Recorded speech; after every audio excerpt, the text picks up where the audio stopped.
G'day, it's Stefan Angelini from Angel Advisory on the Real Wealth Podcast, talking about shares versus property.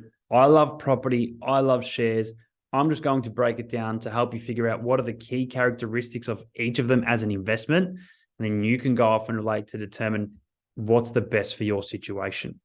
Now, let me just start by saying that anything we say here is just general information only. Please don't consider it as personal advice. If you're looking for some personal advice to determine what asset class you should invest into, feel free to reach out to a licensed financial advisor. If you want some specific help, email hello@angeladvisory.com.au and we'll see if we can get you some help there. So, shares versus property. They're both good. They're both bad. So let's unpack some of the key characteristics. Funds available.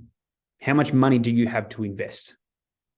Typically, to get into a stock or a stock investment, you don't need much money.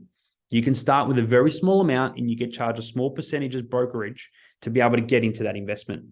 But typically, a property purchase is a larger purchase. It's a more established asset class. You need to buy an entire property, and therefore you generally need a lot more money. So unpack what that means a little bit. If you want to buy a $500,000 property, you need a 20% deposit plus stamp duty, which is in Victoria 5.5%. Let's call it 6%. You need $30,000 to meet the stamp duty and settlement costs, plus $100,000 to meet the initial deposit. So that's $130,000. Then you've got to go out and take a loan from a bank. And we'll talk about funding in a little bit. If you want to purchase that property on your own, no bank, $530,000 is what you're going to need to purchase that property. In shares, you can just use little amounts. So if you've got $20,000, $30,000, $50,000, $100,000, then you probably find it easier to get into shares as opposed to go out and buy a property. Number two, let's talk liquidity. Liquidity, how quickly can I get my money back? Now, with property, you've got to be prepared to sell it, advertise it, get it on the market, have someone purchase it, sign a contract, then wait for that to settle before it's actually transacted. In the middle, you can get at your deposit sometimes, but otherwise, let's say you've got to wait till the end of the process. So you might be looking at 6 months in a good transaction before that property actually settles.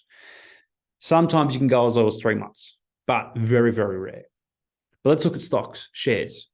If you've got shares, typically they've got T+3. If you've got a stock, an individual stock, you can trade it on the market. You should have the cash back in T+2, meaning cash back with you in 2 days' time. If you've got a managed fund, it might take a little bit longer because they've got to sell down their portion of the portfolio, but ETFs fall under that T+2, even though it is partly a managed fund. If you've got the more illiquid investments, then they may have a monthly drawdown allocation, which means it might take 45 days, but still super fast compared to owning property. Property is what we call a liquid asset class, something you generally don't want to sell. You don't have to sell because it takes so long. Next up, let's talk about control and flexibility. When you own a property, if you own one property and you put a lot of money into that one basket, you don't have much control, you don't have much flexibility. It's the property, it's there. I mean, you can renovate it, so you can control it a little bit. You can control the rent, but really it's a market that controls how much it's rented for. When you've got stocks, you can change things. You can sell things, you can buy things, you can change direction, you can change asset classes, you can take advantage of different markets. So you could say that investing into stocks and shares gives you a lot more control over your money, even though we all know that property is a great asset class. It's more of a set and forget and leave it there, and I don't want control, I don't have control, I don't want to be involved. Next, let's look up the costs and the cost of using debt. So first off, the transaction cost. The transaction cost to get into a property is typically stamp duty plus other purchase costs, brokerage fees, land settlement costs, all that kind of stuff. When you're buying shares, quite simple, small fee for brokerage. You can get it as low as 0.055%, which is what some of our platforms pay, or we pay on some of our platforms. But generally with property, look at about a 6% cost to get in. Cost to get out, again, shares, brokerage, 0.055%, all the way up to 0.2%, 0.3%. When you're selling a property, you need to pay agent fees, you need to pay marketing, so you need to really get the property settled, ready for a purchase. So I normally give it about a 3%. So purchase costs, selling costs, call it 1% for shares, and a total of between 8 and 10% for property. Cost of debt. So borrowing to buy stocks or shares is quite expensive because the security is not as tight. They're much more volatile, which banks don't like. Borrowing to buy property is a lot cheaper. In the current environment, interest rates are still very high. So if you need to use debt, you need to work out how much money am I making off that investment, and will the rent cover my outgoings? So something definitely to think about. And then another one that we use for a lot of our clients who are retired, not working anymore, approaching retirement. And you can retire at any age, remember. You can retire at 40, 50, 60, 70, 80, doesn't matter.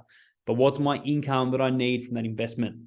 At the moment, we're seeing properties, and particular residential properties, which is what I'm talking about here, have a rental yield of between 2 and 3%. 2 and 3%. If you own that property in cash, it's what you're getting back.